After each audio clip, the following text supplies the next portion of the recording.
Hey guys, this morning I was fishing at Cleveland Bight for squid and whiting, which was just awesome. How good is fishing? Fishing is just such a great thing to do, I love it.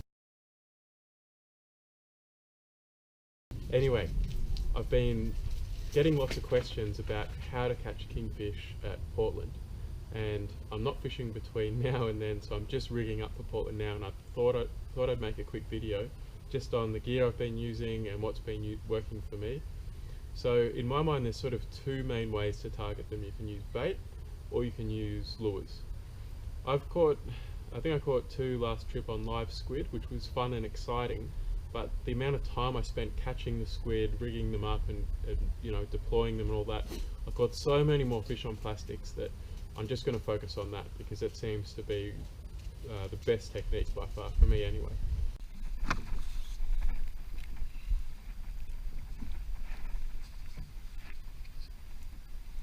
And first, that is the live squid. So I've just got a couple of setups here. These are what did all the damage last trip. This is a 4 to 8 kilo rod with a 4000 size reel, 20 pound braid, 20 pound leader, and on this I run smaller plastics and stick baits. I got this little stick bait on here that looks like a garfish. I just had to buy it because it just looks so amazing, and it turns out that the kingies don't mind it either. It's a pretty cool looking lure, and the thing I love about it is that it's a sinking stick bait. So I'm fishing between 6 and 12, maybe 13 meters of water, so it's only shallow.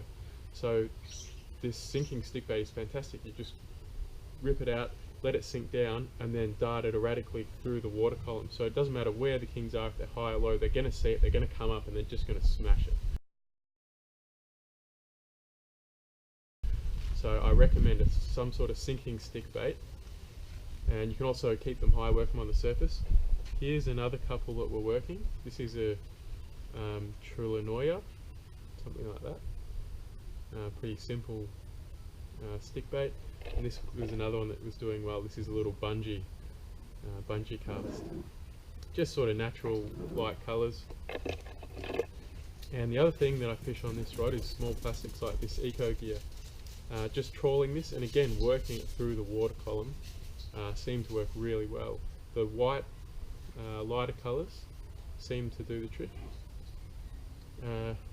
The other setup I've got here is a 10,000 Saragossa 30 pound braid.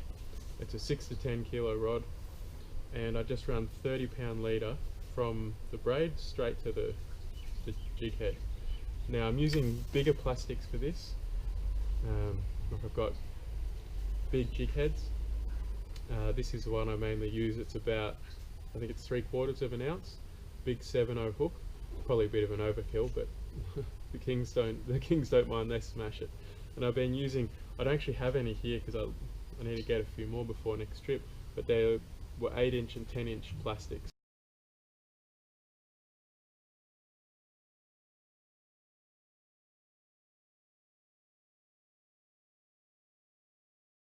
Big, I think they're Z-Man plastics.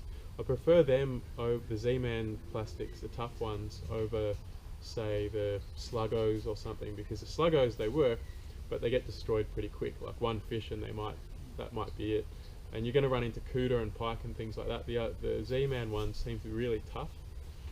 The other plastics, I've been using homemade ones, and the other one that I love is the squidgy flick baits, the biggest ones you can get in that green colour. Fantastic, really good one to use. Just got such a good action through the water. And I'm really excited because I just bought a popper yesterday, so I'm going to be chucking him out too, chasing tuna and the kings. What else? So I've been finding the kings pretty close in, certainly close enough to not need an EPIRB if that's something you're worried about, just along the first reef in between 5 and 10 meters. Come on, baby. Come on. That's not too far out at all. Last time I was there, went through the squidding ground and I got a couple of squid, then started heading out. I think I was in about 4.5 meters of water. I flung this out and was pedaling along, and it starts screaming off because the king grabbed it. I couldn't even get out of the bloody squid grounds. So you don't have to head out far. But having said that, I don't know where they're going to be this coming weekend. They could be all out in 20 metres, who knows. I think we'll find them on the close reef. But apart from that, it's going to be an amazing weekend, and I just can't wait to get out there. Good luck everyone, and just troll hard. So how have I been working the plastics? What I generally do is I just fling one out relatively close, maybe 15 to 20 meters, and then I fling another one out about probably a good 40 meters behind me. And I reckon a lot of the time the kings will see you and they're curious, they'll come up and have a look, but they might not take a lure. So that's why you have one close, because sometimes they'll come up to you and they'll think, oh, what's that, and they'll grab it, but other times they'll just come up and look at you. That's why the one right out the back 40 meters behind you is really good to have as well, because then you're covering both grounds. And quite often one will get whacked first, so let's say it's the back one, and then as I'm fighting that, the other one goes off and you got a double hook up. Double hookups, you're probably going to get at least one double hookup out there. It's just madness, just madness.